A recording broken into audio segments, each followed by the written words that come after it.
Oh, the Tesla Smart Summon. All around the world, grown men are once again playing with their car toys, and there is a good reason for it. This is something that I have not ever seen in my life. I don't think anybody has. Driverless cars are driving from their parking spots all the way to their owners all across the world, and I've just tried it myself, and it was pretty cool. This is me inside the car taping as me and Eli Burton, who's going to be here on the show tomorrow. There he is. Tried this with a pretty good success. As you can see, this is absolutely amazing. Look, no one's inside the car. Took out of the parking spot and came all the way to the front of the store where Eli was able to get in there, and a lot of people were absolutely shocked and surprised, and as they should be. I think all of us should be. And of course, as soon as this video started to come out on YouTube, on social media, the mainstream media has embraced it and started talking how amazing Teslas are. I'm kidding. No, that's not what they've concentrated on. They actually decided to concentrate on a few different failed videos that we've seen, like this one. Obviously, it starts like any other video. It's kind of cool, but all of a sudden, this car starts to back down, back up in the middle of, halfway through the neighborhood. This car tries to go between the truck and the sign, between the parking spots, and they did it twice. And my favorite, of course, the one where the car just pulls out with no worry and almost T-bones another car like that. Yeah, so listen, it's a new technology. It's a beta version. Obviously, things go wrong. I have to say there's very little excuse for that last one.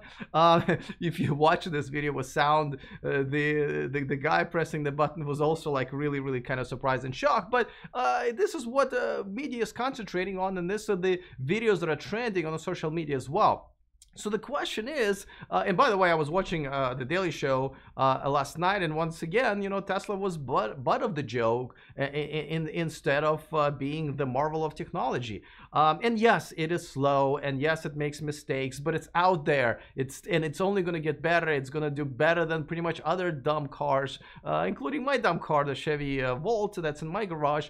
But let's talk about whether or not this was released maybe a little too early, and maybe it's doing a little bit more damage to the reputation of this technology and to Tesla in particular. And I'm not gonna ponder this myself. Tom Moloughney is here for his segment, the weekly segment, Plugged In with Tom Moloughney. So he's a contributing writer to Inside EVs, and I'm gonna bring him in just 1 second. Of course, a quick reminder that this video and this channel is sponsored by Byton. Check out their all-electric SUV called Ambite, coming to Europe, coming to the United States. $0 to reserve this car. How often do you really hear that? You can go to the description of this video, reserve your Byton today, and join more than 50,000 of us who are waiting patiently for our cars. So do that. It's in the description of this video. All right, without further ado, I'm going to bring in Tom and talk about this. Tom, how are you doing, my friend? All right, Alex, what's going on? Not much, but this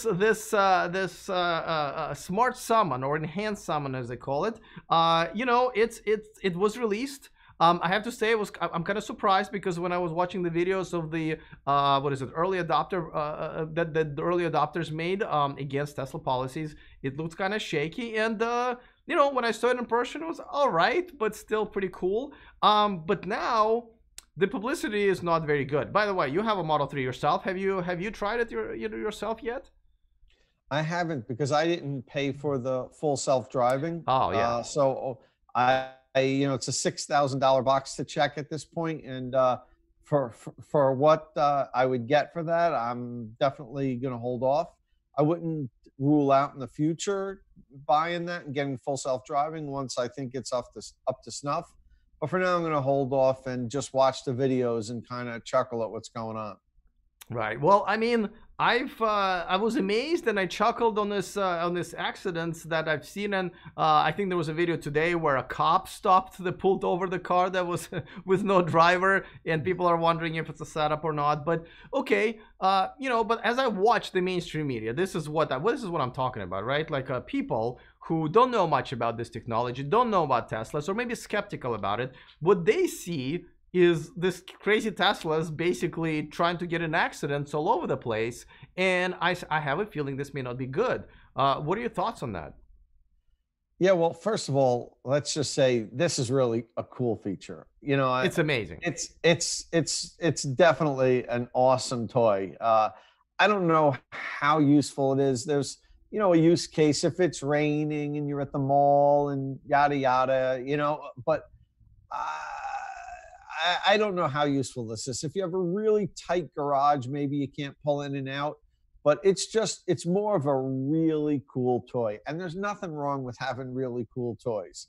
That said, after watching some of the videos come out the last couple days, yeah, I think it came out a little too early. This pie isn't fully baked yet, and yeah, I'm just concerned that we're not going to have some kind of real problem where it's going to hit somebody. I know the car goes really slow, but people can get hurt with vehicles going really slow. A kid or something could get pinned between two cars. I mean, God forbid that happens, but it can happen. And you know, there's already been a ton of accidents. We've seen clips of, maybe I've seen at least 10 different videos of either a near accident or an accident. People reporting the car hit their garage pulling out. You've seen the videos in the parking lots. Now the NHTSA is getting involved. I really wouldn't be surprised if they don't pull the plug on this after getting some more data. If there's any other kind of serious accident, I wouldn't be surprised if they order Tesla to disable it. Well, let's talk about it because they did get involved. I mean, they kind of involve themselves with Tesla a lot because Tesla's doing a lot of things that are pushing an envelope. And, that's not a bad thing. People are like, oh, once again, they're in, Tesla's grill.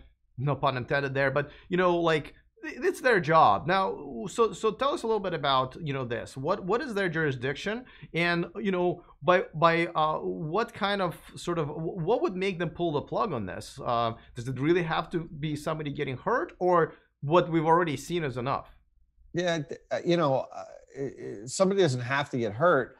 But what I do know is that they did post for on a couple of news articles that I've seen, that they said that they were taking a look at this, and if any Tesla owners have any issue or would like to report any problem with it, as they do with any vehicle, they have put links in so an owner can, fill out a form and say, hey, I was using it and this happened or that happened, which is good. It's good that they're out there keeping an eye out for the public. And it's also good that Tesla's pushing the envelope. I like what they're doing. They really are pushing the envelope, but there could be times when, they push it too far, and they need to be reminded that, public safety is paramount. And if this, really isn't ready, then it shouldn't be being used yet. So, we've seen the videos. There's probably a decent success rate, but even if the success rate, let's say, is 90% or 95%, the first day that this was available, or yesterday, I think that they had I think Tesla reported they had over 500,000 people use it. So, 500,000 people used Smart Summon, and, you could do the math, even if it's 95 or 98% accurate, that's still a lot of incidences where people can get hurt, where cars can get damaged, where your car can damage somebody else's car, and then it's just a big headache for them to have to go through their insurance and rent a car or whatever till it gets fixed. So love the feature, super cool, but it looks to me like it's maybe not quite ready yet. Right. Well, but then what do you think is pushing Tesla to do this? I mean, they're not stupid. They've done their homework. They probably tested it in different lots and with different scenarios. And there's no way that they didn't see this coming, because I got to tell you, even the video that I just showed with this, relatively successful summit, I do have to say it took us like 3 times to even get to that a scenario, and the car still didn't pull up like closely, right? It just kind of like stood in the middle of the street, and it wasn't busy. We picked a very safe parking lot. But what do you think made them actually go for it? I mean, besides Elon pushing for this, does anybody there have balls to say, Elon, we can't do this? Are you crazy? What do you think is happening over there? Well, probably not. You know, Nobody wants to get you know, fired. Elon's kind of like, Steve Jobs when he, said this had to be done, it had to be done, and Elon might have set a date and said, look, this is getting released by October 1st and you better have it ready. And who knows? I don't really know how things work inside the walls of Tesla at that level, but clearly it appears like it's not ready. But maybe that's the plan. Maybe the plan was by doing it, releasing it early like this, kind of rolling the dice, hoping nobody gets hurt. They might be collecting, more data than they could if they were doing it themselves in 6 months. They might be able to get that in 6 weeks. So, I mean, maybe that's part of the plan, that all these people using it is helping refine the software, and it's going to get better that much quicker. But that's a big roll of the dice. They're hoping that somebody doesn't get hurt. And, it's a great feature. It's a lot of fun, but definitely, probably shouldn't be in the hands of people just quite yet, judging from the videos we've seen. Yeah, and this brings me to the next question, right? So Tesla is, once again, they're doing their thing their own way. As you know, me and you go to the conferences all the time, and self-driving technologies, autonomous driving is all over the place. And what a lot of companies are doing while they're testing their technology is they're not actually giving it to their customers and letting them play with it. They created a simulation environment, a matrix of sort.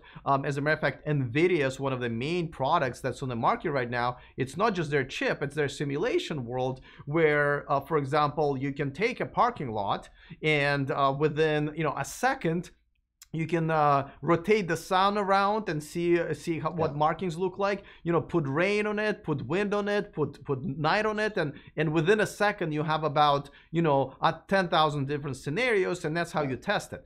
Tesla doesn't seem to do it much. Tesla just seems to kind of like letting the see what happens. Do you think this is where they may be a flawed and even be able have other companies pass them, because other companies are using this simulated worlds and getting better data? What are your thoughts on that?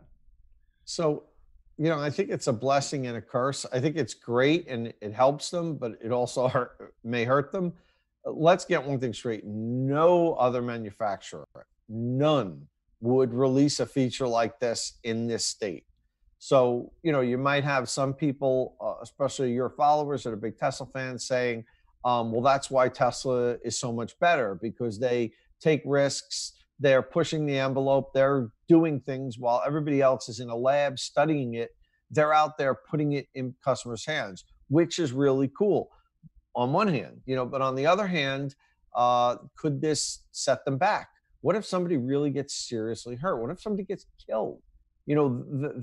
Then they're going to be under the microscope for everything they do. So, it's kind of, they're rolling the dice. They're saying, look, we think it's close enough to get to the finish line, and maybe by putting it in the hands of people, it's going to help them, like I said, finish it off that much quicker. But yeah, I've been to all those self-driving simulations that you've been at, all the CESs and the car shows, and the manufacturers have these crazy, expensive, ridiculous simulations, and they're doing that, and they're crunching the numbers, and they're running millions of different scenarios, and that's how they're refining their cars. Tesla kind of gets their technology to a certain level and then just gives it to the people and say, okay, now you drive it and you help us finish it. Yeah. That kind of did that with autopilot too. And, it's interesting. And I think it's part of why some of the Tesla fans love Tesla, is they're doing things that nobody else is doing. And I gotta kind of admit that I think it's cool to a point. But the smart summon, maybe just call it summon right now and drop the smart, and add the smart in 6 months when it's a little bit smarter. Okay.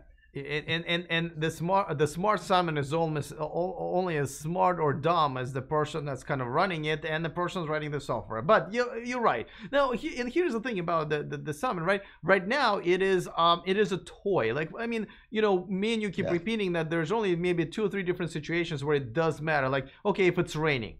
And yes, granted, you probably have an umbrella, but let's say you went to the store, it started to rain, you don't have an umbrella. That would be kind of cool to have the car come up to you and you don't get wet. So, and there's a video of it already, though it didn't get all the way to the store, so the person still got wet. As a matter of fact, you can hear the kids, yelling that behind the camera. But and of course, if you forgot where you parked your car, so that obviously is pretty cool. But it is not a feature that too many Tesla owners will actually benefit from. So this is kind of for the show. Would you agree that this feature was released mainly for the show, at least at this point? Of course, it was just to get people talking about Tesla. I mean, who knows? Maybe, Elon knew that they weren't going to hit the 100,000 deliveries this quarter and wanted something else out there in the news that was going to make a bigger splash than whatever the deliveries were. That said, I'm not criticizing Tesla for not hitting 100,000. Not 97,000 that they delivered is ridiculous. It's fantastic. It's the most they've ever delivered in a quarter. But I think a lot of people on the street were hoping that they'd break that 100,000 mark, and you knew that it was going to be looked at as a disappointment if they didn't. So Guess who said that who mark, knows? right? What's that? Guess who said that mark for everybody to hope for $100,000? It's once Exactly. again Elon, who could have just shut the hell up and say nothing, and then Yeah. when they beat their record, it'll be like, hey, we delivered record number of cars, yay! Instead of like, oh, we didn't get Right. to our own goal. That's the problem when you set these lofty goals. When you don't hit them, it looks like it's a disappointment. I Now, know. on the other hand, take for instance the Porsche Taycan. They were announced that they were only going to make 20,000 of them a year, and now the demand seems to be better than what Porsche expected, or maybe what Porsche, maybe they did expect that they just were playing conservatively. And now they just made this announcement that they're going to hire 500 more people because they need to make more cars. 20,000 is not going to be enough. So now all of a sudden, that if they sell 25,000 Taycans this year, it's phenomenal. Look, they smashed their expectations. Meanwhile, Tesla delivered 97,000 cars this quarter, and it's looked at as a disappointment. Yeah. So it's all It's- how you set the table, how you set it up.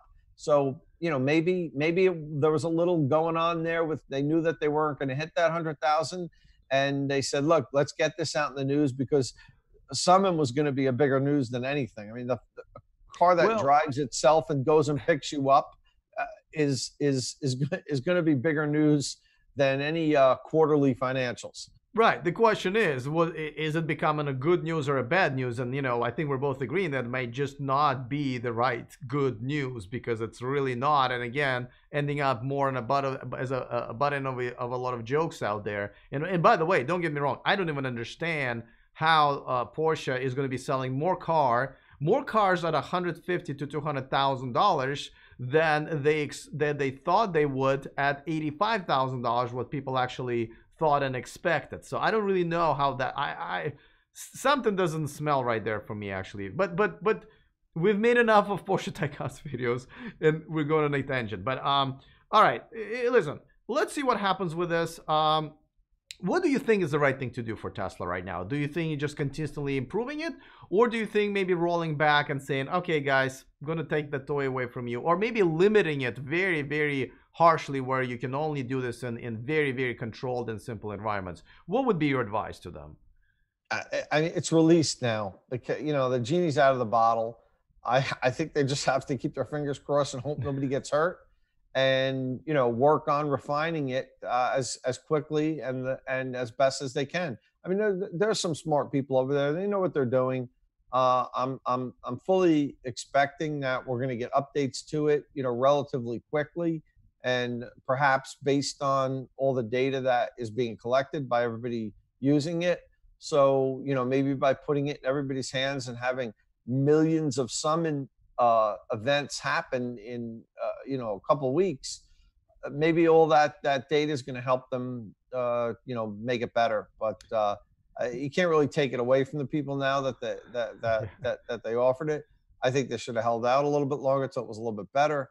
If the NHTSA gets involved, they may force them to pull it back. If somebody gets hurt, that's definitely going to happen. In my opinion, it might happen either way. If they get enough video recordings and showing it having accidents, running stop signs, doing things that really could be a safety concern for pedestrians, then Tesla's going to get a phone call and say, listen, you got to disable this until it's either better or we've had time to study it and make sure it's safe. We should also mention that Tesla just acquired a small company that has created a chip and some software for that will help Tesla with autopilot. But it looks like the reason they acquired that company is because of a lot of talent that Tesla lost in their autopilot team, and apparently that company was had a lot of talent, so they acquired it a lot of times as it happens, for the talent. So hopefully that will help. All right, well, listen, we'll see how it goes. Me and you are actually going to do something fun next week, so why don't you actually tell our audience, because I think that's what our video is going to be about next week. A little bit of preview here. Sure. So unfortunately we couldn't schedule it so that we'll be there at the same time, but we'll both be in Seattle, Washington next week doing the 2020 Chevy Bolt EV first drive. So we're going to get a chance to check out the new Bolt. I don't think there's very many update grades except for the longer range, but we'll see when we get there.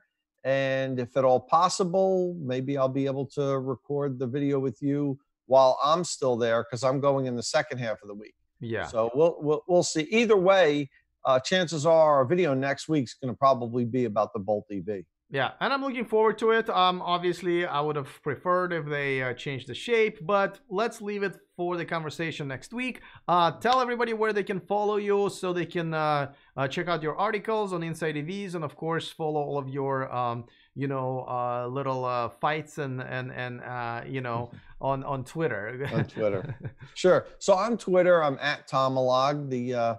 The name is right below me. And also, as you mentioned, I'm a staff writer at Inside EVs. I do most of their first drive reviews. So you could swing over to Inside EVs, check out what I'm up to. All right, man. Thanks so much. Always good to see you. I know we probably won't cross our paths, but safe travels. And I will see you back here next week talking about Chevy Bolt. Thanks, Alex. See you then. All right. All right, cool. Well, this is definitely a conversation we're going to continue, because there might be some interesting changes that are going to either happen to the software for this, and hopefully big improvements, or if the government organization is going to get in there, there could be some drama, and there could be some not such pleasant news. You think not delivering enough cars in a quarter was bad? This could really be this could go either way. Obviously, I hope nobody gets hurt. Obviously, I hope this feature just gets better and people enjoy it, but we're just going to have to wait and see. Just like I said, everything that we talked about right now with Tom, where to find him, is also in the description of this video. By the way, don't forget to subscribe to our VIP list, which is also a free service, just like reserving a Byton. So 2 free things in our description of this video, or you can just go to e4electric.com/VIP. This is our newsletter that we send out to you guys every Saturday with a story that just couldn't make it between all of this crazy stories that we always report here on this channel at our website at e4electric.com. So check it out. That is also free. All right, let us hear your opinion. I know both me and Tom usually enjoy your comments most of the time. Go ahead and submit them below in the comment section of this video. Other than that, see you next time, and remember to stay charged.